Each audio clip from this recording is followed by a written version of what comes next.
That was tough, huh? Well, consider yourself lucky because you've got the professional Rook here to guide you.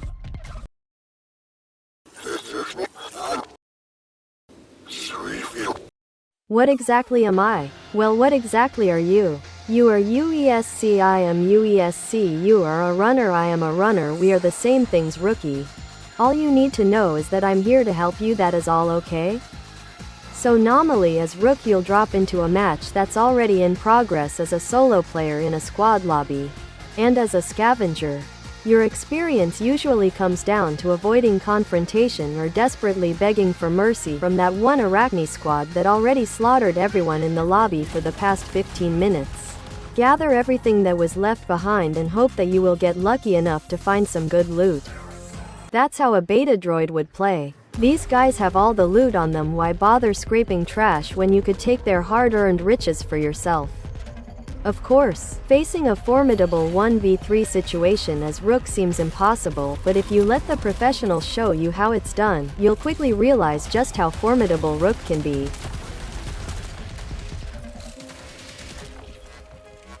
The first thing I want to point out as Rook is Claymore Mine. A subtle mine with a glowing red sensor that detonates when someone crosses, which is very visible. It's good for controlling the space or preventing the enemy from following you, but my favorite way to use is to throw at your enemies' faces.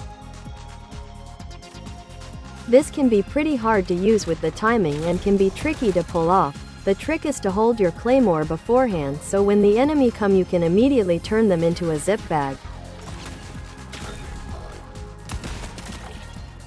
Remember that the closer the enemy the more damage it can make.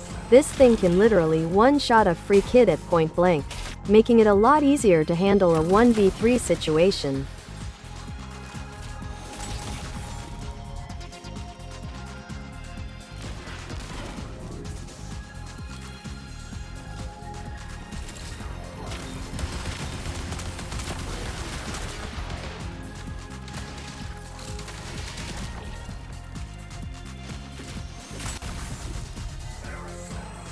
As how overpowered Claymore can be, there is the thing that will make it even easier.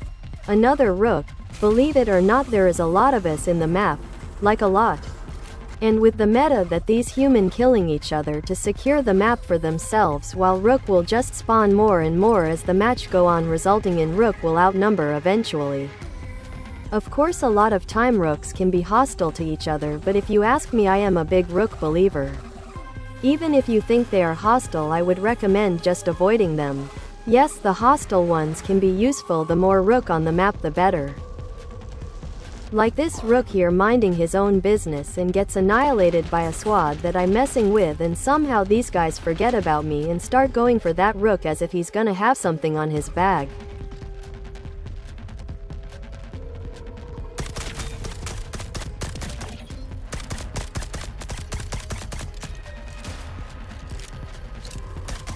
But if you want a friendly Rook though on hot spot like Pinwheel, usually have one human squad and enemy of your enemy is friend. As from my experience, most of the time Rook are friendly there. Like me and this Rook, we have a big plan until I lose my patience and go after them myself, and after a couple of regret and bullets I decide to get back so my fellow Rook can beat the shit out of them.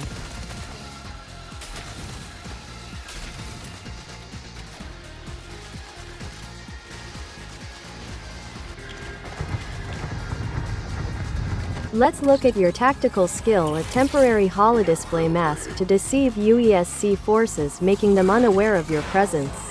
This not only means you can avoid fighting with UESC, but you can somewhat cooperate with them, you can patrol with them, use them to defend yourself, or even fight with them. The only problem is that there isn't really any UESC forces left for us since we spawn in the late match. Any real force from UESC has already been dead. That why Outpost is the perfect place for Rook to be, since Pinwheel, the hotspot of Outpost, is typically unlocked later in the match. And there are a lot of good choices available for you.